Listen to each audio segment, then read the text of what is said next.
Apa itu badminton? Badminton merupakan sejenis sukan raket yang dimainkan oleh sama ada dua orang pemain bertentangan ataupun dua pasangan bertentangan, yang mana posisi pemain ialah bertentangan di dalam sebuah gelanggang empat segi yang dibahagikan oleh jaring. Pemain dapat memungut mata melalui pukulan bulu tangkis menggunakan raket mereka, jadi ia akan melepasi jaring dan jatuh ke kawasan pihak lawan. Untuk perlawanan perseorangan, pemain akan membuat servis pertama dari petak servis kanannya. Pembuat servis akan membuat servis secara melintang kepada pihak lawan. Pemain yang menang dalam permainan pertama akan memulakan servis dalam permainan berikutnya. Syarat dan peraturan permainan perseorangan. Permainan badminton adalah permainan yang memerlukan gelanggang, raket dan bulu tangkis. Pada permulaan permainan iaitu apabila pemain belum mendapatkan mata dan apabila skor permainan adalah genap, pemain membuat servis dari gelanggang kanan manakala ganjil di sebelah kiri. Pembuat servis akan membuat servis secara melintang kepada pihak lawan. Jika pembuat servis memenangi dalam satu set, pemain itu akan mendapat satu mata dan kemudian memperolehi hak servis. Jika penerima servis memenangi dalam set, pemain itu mendapat satu mata dan dia akan mendapat hak servis. Pemain membuat servis dari gelanggang yang sewajarnya iaitu servis dari kiri sekiranya skor mereka adalah ganjil dan kanan sekiranya skor mereka adalah genap.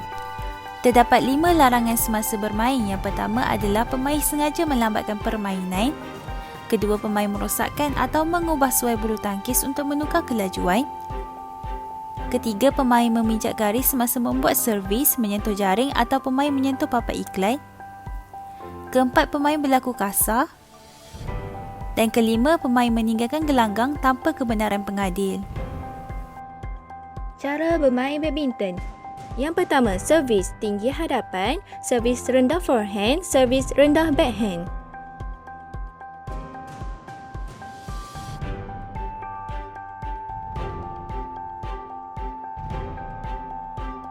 Yang kedua, lob shot atau pukulan tinggi. Yang ketiga, permainan jaring atau net play.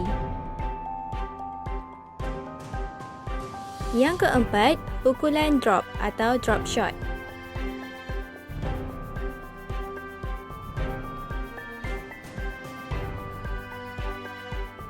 Yang kelima, pukulan menjunam atau smash. Yang terakhir ialah block. Saya akan menerangkan serba sedikit mengenai jenis-jenis pukulan dalam permainan perseorangan. Yang pertamanya ialah short service. Servis ini sering digunakan dalam permainan bergu. Bulu tangkis akan dihantar melepasi jaring dan bulu tangkis akan berada sedekat yang mungkin di bahagian atas jaring. Yang kedua ialah long service. Servis tinggi ini sangat penting dalam permainan perseorangan kerana ianya akan menghampiri garisan belakang gelanggang dan akan menyukarkan pemain daripada terus menyerang dengan pukulan smash. Yang seterusnya ialah flick service, iaitu gabungan antara short service dan long service. Pergerakan pukulan dilakukan dengan melakukan servis seperti biasa. Kemudian, selepas raket menyentuh bulu tangkis, pukulan itu akan dipukul dengan pantas. Kemudian, terdapat juga pukulan drive. Pukulan drive ialah pukulan bulu tangkis yang mendatar dan laju yang sukar untuk dipulangkan oleh pihak lawan. Pukulan ini biasanya dihalakan ke sebelah kiri atau kanan pihak lawan. Yang kelima ialah pukulan drop shot. Pukulan drop shot adalah pukulan yang meletakkan bulu tangkis dengan cepat dan dekat dengan jaring di bahagian lapangan pihak lawan. Ianya juga merupakan cara pukulan bulu tangkis bagi pemula. Kemudian, terdapat juga pukulan smash. Smash adalah pukulan yang pantas dan kuat serta meleret ke kawasan pihak lawan. Bulu tangkis akan dipukul dengan tajam, cepat dan kuat yang biasanya digunakan untuk menyerang. Akhir sekali iaitu pukulan lob. Pukulan yang melantun ke atas dan bulu tangkis akan menjunam ke bawah dalam kawasan pihak lawan.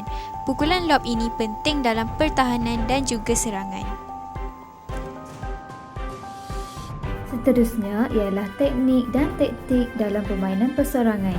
Terdapat 3 teknik dan taktik iaitu bersedia untuk mengubah corak permainan, servis dan smash. Berikut merupakan teknik yang pertama iaitu sentiasa bersedia untuk mengubah corak permainan. Seterusnya ialah teknik servis.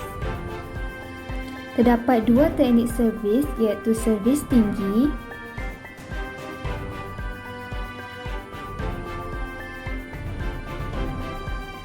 dan servis rendah.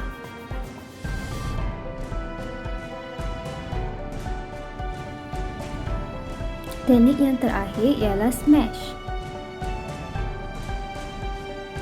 Pengiraan mata bagi permainan perseorangan.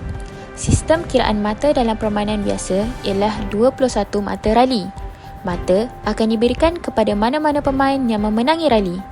Perbezaan 2 mata diperlukan untuk menang. Jika tidak, permainan diteruskan hingga 29-29 iaitu seri.